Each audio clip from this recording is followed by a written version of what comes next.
So paano magiging pay parking ito? Dalawa lang pinapaparking mo dito? Hindi po, kasama ito sa ano namin, sa area namin. May pay parking kayo dito? Kasi po yung... Nagpapa-pay parking kung wala naman ticket. Pagmula sa Dapitan, kumanan dito sa may Lacson Avenue. Nasa Maynila na tayo. Asan yung mga pay parking yan kung wala? Ticket po niya, nasa may ano, ayaw nung pinilang pumayag na yung ticket po ano sa kanila. Ayaw lang pumayag na yung ticket. Gusto yung ticket sa kanila po. Asan yung katibayan na nagbayad na sila? Yung bali po yung ticket nasa kanila po. Kailan sila nagbayad? Kanina pang umaga. Kaya ng umaga? Anong katibayan na nagbayad po sila? Kasi may ticket naman po sila. Nasaan yung copy mo? Ay wala po, isahan lang po yung ticket. Wala po siya. Nasaan yung may-ari? Wala po kasi corner po din eh. So paano magiging pay parking ito? Dalawa lang pinapaparking mo dito? Hindi po, kasama ito sa ano namin, sa area namin. May pay parking kayo dito? Kasi po yung ito lang namin po nilalagay kasi tricycle po ito. Sigurado kayo? Opo. May pay parking dito sa kalsadang to? Approve po ba yung pay parking na to? Pati nga po yung di ba meron tayong nakalagay na no parking, clamping zone, mabuhay lane sa tapat nito. Tapos dito, yung sa bahay lang nito, yung parang car wash na junk shop, sinabitan naman nila ng pay parking sign. So, yun po. I-clarify ko lang.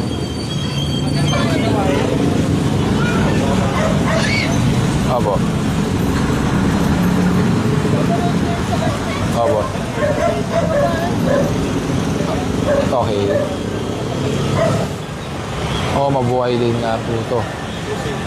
Truck route din po. Opo. Saka, yung kiniklaim yung pay parking, dalawang tricycle lang.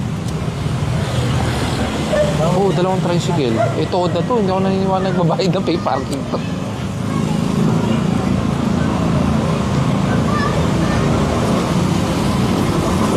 Opo. Bitin no? Sige po, Kabinson. Thank you. Yun na po. Thank you. Kuya. Wala eh. Dapat ang pay parking, pag iiwan ng motor o kaya ang tricycle sa sasakyan, dapat nakasabit dyan. Kundi paano namin malalaman na nag-pay parking? Hindi po sila pumapayag ang gusto nila po. Saka, tinan mo, Wala po yung... walang helmet. Saka tingnan mo, kuya. Wala po, ba totoo po yan? At the time of apprehension, wala pong ticket talaga. Paano itong... Itotoo po namin. Kasi itong yung dati po yung ticket namin, mahaba po. Ngayon nakikita sila na mas maano. Hindi ko naman kina-question yung ticket. Ang kina-question ko, yung ticket nasaan? Yung ticket po, andun po sa driver. Asan po yung mga driver? Totoo po namin to Totoo nyo na. Makwait, sakay mo na. Dalawa to.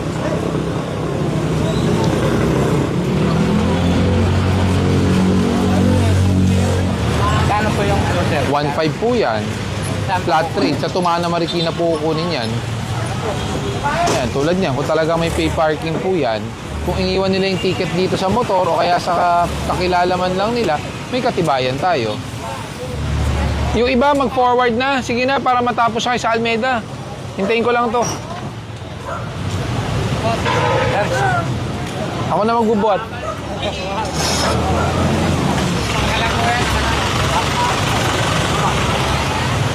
Dinitbit niyo yung car wash? Hindi. Ngayon karamihan ng mga nakaparada rito, ayon din sa mga MMD enforcer, dahil hindi ako nakasama noon nung inoperate ito. Dito rin sa mga nakatira dito sa mga building or nakatira dito sa building na ito. Ang dami nito.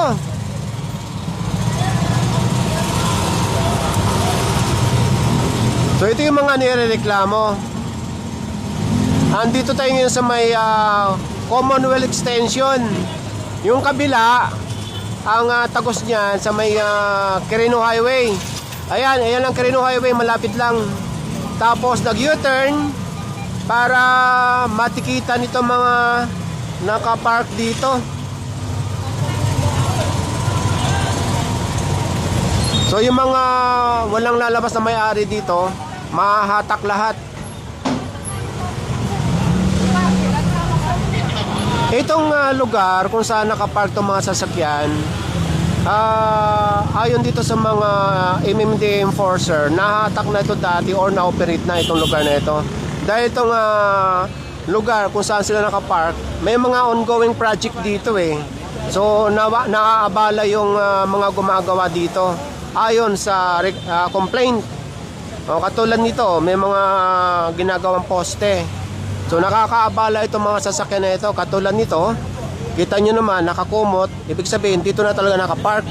Hindi lang isa nakakumot dito, mayroon din doon sa unahan. Ayun, mayroon na palang pinopormahan ng tow truck doon.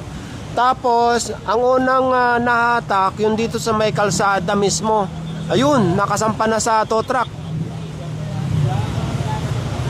Ngayon karamihan naman nakaparada rito, ayon din sa mga MMDA enforcer, dahil hindi ako nakasama noon nung inoperate ito.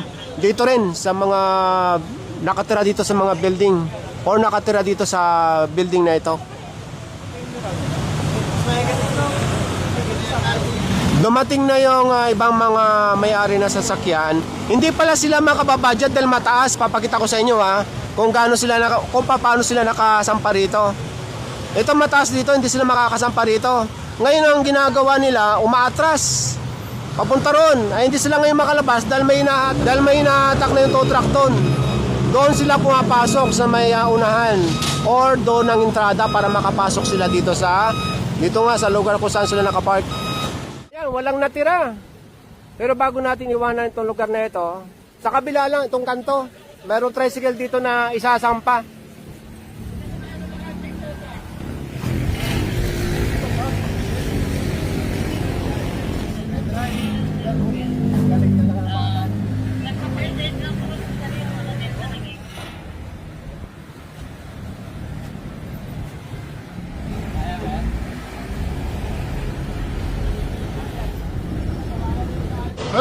Umikot-ikot ka. Gano'ng katagal ka na nagtitinda niyan? Isang taon pa lang. Ay, isang taon. Full time? Ang baho po niyang mga Nagigam po. Anak mo yan. Ilang taon na? 11. Ay, 11. Ilan ba anak mo?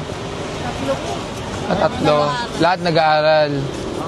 Taga saan ka naman? Nag-mother na sila. Malapit-lapit lang. Sila sa akin eh. So, araw-araw kasama mo? Araw-araw kasama mo? Tumutulong. Nauubos mo lahat yan?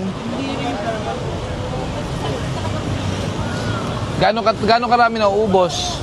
Kalahati. Ganun. Kalahati. Pag audience, naubos. Kapag hindi, Wala. Ano lang. Kalahati. kalahati.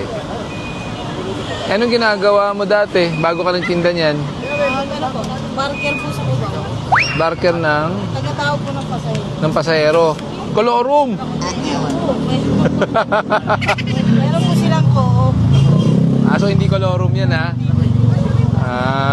so napakasipag pala ni ate. Boss, thank you salamat po. Sige lang. Sige. Ayusin nyo na doon. 450. Naka-tablet ka pa. Hindi mo sa anak ko po. Nasa anak mo. Ate, 450.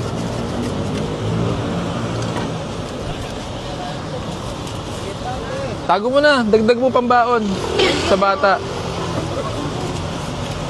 E di, pag nasa bahay, anong nyo? Node TV, ganun lang. Papahinga kasi po. Pahinga. Ang gising namin, 3:30. 3:30 ng umaga? Sabi nga, Aga naman. mag-ano po, magtutulog. Mag-uumpisa na niyan. Tingnan namin, start. Ayan, habang bata, tumutulong. Nagsisipag dapat, no? Tumutulong sa nanay. Ano pangalan mo, ate? Jennifer. Jennifer, may regalo ako sa'yo. Oh. Okay ba sa'yo? Bagong TV? Thank you po. Wala pa naman kami sa TV. Wala pa kayo TV. O yan, sakto. LED TV. Sabi ko sa'yo, matutuwa yung mga bata eh. O, problema mo, paano mo iuwi? Pagkatabi ka sa O, sige. O, may TV ka na. Hindi ka na magtsatsaga sa tablet. Oh, pwede mo ba picture? Halika na, ako na.